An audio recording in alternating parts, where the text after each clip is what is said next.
All right, let's do one last question. This one comes from Glenn. Glenn asks, how do you think about thinking? Glenn goes on to elaborate. I was intrigued by a recent podcast where you described how, when COVID started, you sent out daily emails to your family, helping them think about what you and they were experiencing. You mentioned a couple of reliable sources for news about COVID, people you had learned to trust. Selfishly, I'd be interested in hearing who your trusted sources are. But for the purposes of your podcast, I would love to hear about how you think about thinking. What I mean is, how did you decide what was and was not a trusted source? How do you distinguish between conspiratorial thinking and good thinking? When do you trust the science, and when is it proper to have some skepticism? Well, it's a good question, Glenn.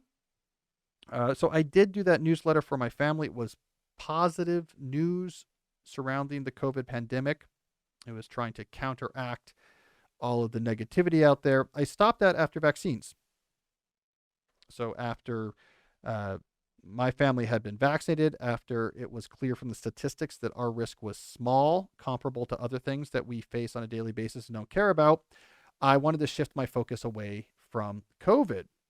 And the reason is, of course, I mean, life is a gift and you don't want to waste it, right? You don't want to waste parts of your life that you could avoid not wasting. And it seemed to me that a excessive concentration on COVID as a unique threat, once we knew statistically that it wasn't a unique threat for us compared to other things, was in some sense felt like we were dismissing the beauty that was life. To remain, I think, stuck and obsessed and anxious about just this one thing longer than we had to. And it was completely reasonable at some point, but to do that any minute longer than was necessary seemed like it was wasting this resource that we had been gifted. We wanted to see people experience art, enjoy experiences, like get back to the things that make human life human. So once we were no longer in that period of acute threat, I stopped that newsletter. And I see it. I would say the bubbles in which people are excessively anxious about COVID have really shrunk. It was everyone, and then it shrunk. This is very crude. At some point, it shrunk to, I guess, just blue states, and now it has shrunk to certain like metropolitan areas, and there's only a handful of them left. Our Deep Work HQ is in one of those areas.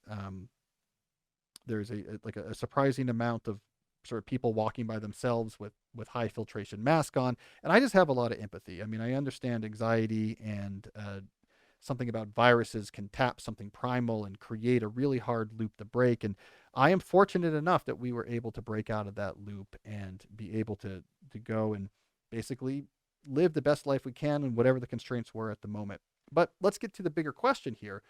How did I convince myself of that?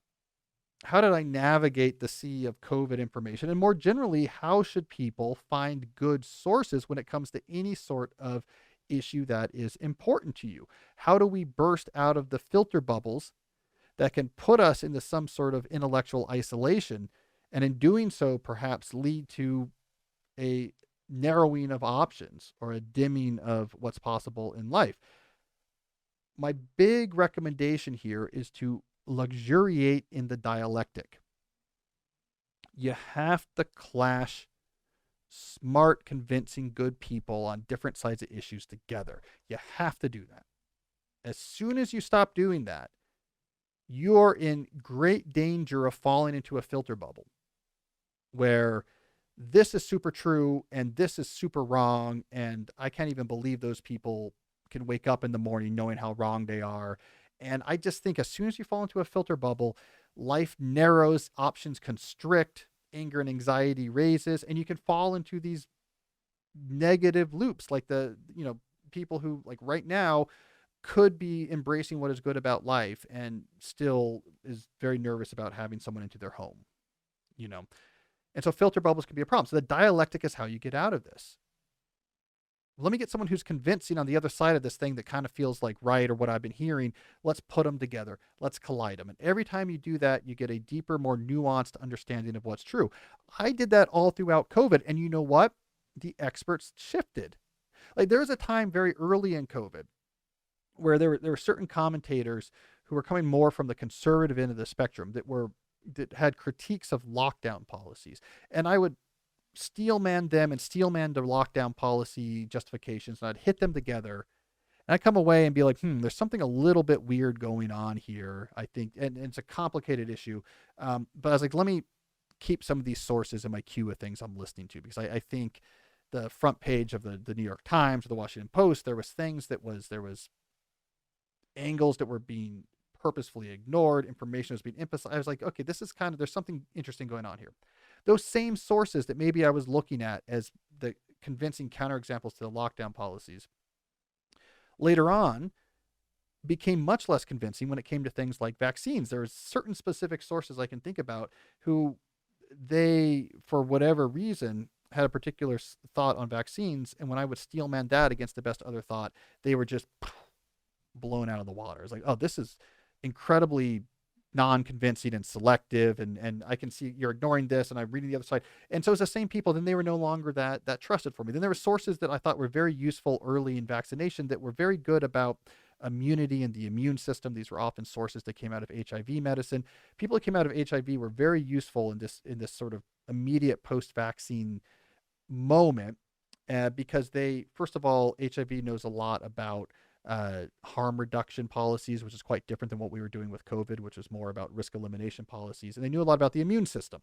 So here's what's going to happen with a vaccine or prior infection. And that felt really useful. And when I was pushing them against other people who had different views on the vaccine, it's like, oh, I really understand more about immunity. That was very useful. And now there's other doctors who, I don't follow the news on COVID as much anymore now, because again, I'm trying to live life, and I think I can not think as much about it. But the point is dialectic, collision, and you get this nuanced view. And like, so early on, it's like, I see what's going on with the lockdowns, but I have these points of skepticism, and it's because I was putting these two things together. And if you looked at either of those sides in isolation, you'd be in a real extreme.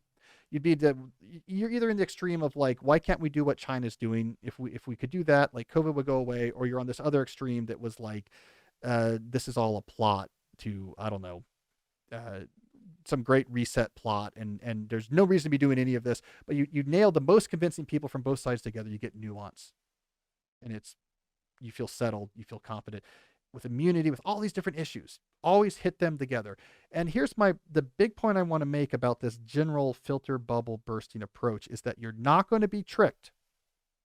Exposing yourself to the other side of an idea, the other side of what seems instinctually right or what your tribe supports, is not going to trick you into the wrong information.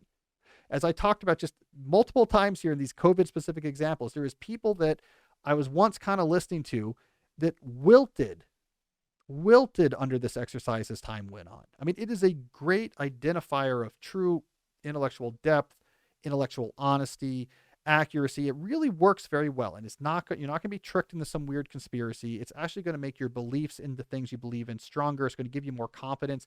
It's probably why today I'm an extreme moderate with COVID, because I've been doing this the whole time.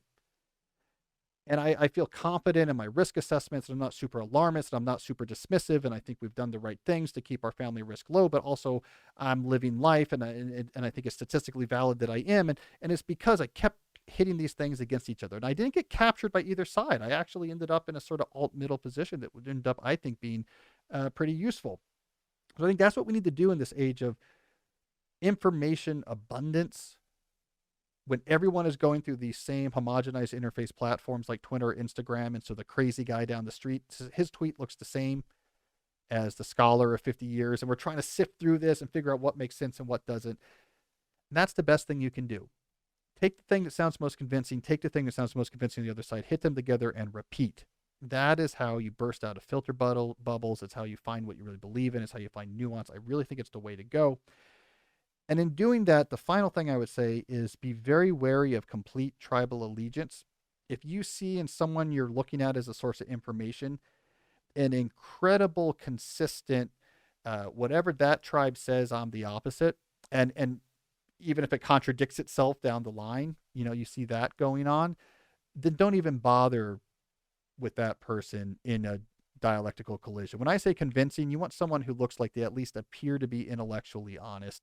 If you see complete tribal allegiance, like I will keep, what does my team believe? That's what's right. What does that team believe? We're the opposite. That should be you could filter those people out right away. But for the people who remain, dialectic, dialectic, dialectic. I think we all should be doing that. And if you do that, I don't know, you get a much more sophisticated, nuanced view of life. You won't end up at extreme. You won't end up tricked. And you'll probably end up in a better place. All right. Well, a better place for us in this episode, I think, is to wrap it up as we went a little bit long here. Thank you, everyone who sent in their questions. As I like to say, if you like what you heard, you will like what you see at the show's YouTube channel, youtube.com/Cal Newport Media. Full episodes and clips of every question and segment done on the show can be found there.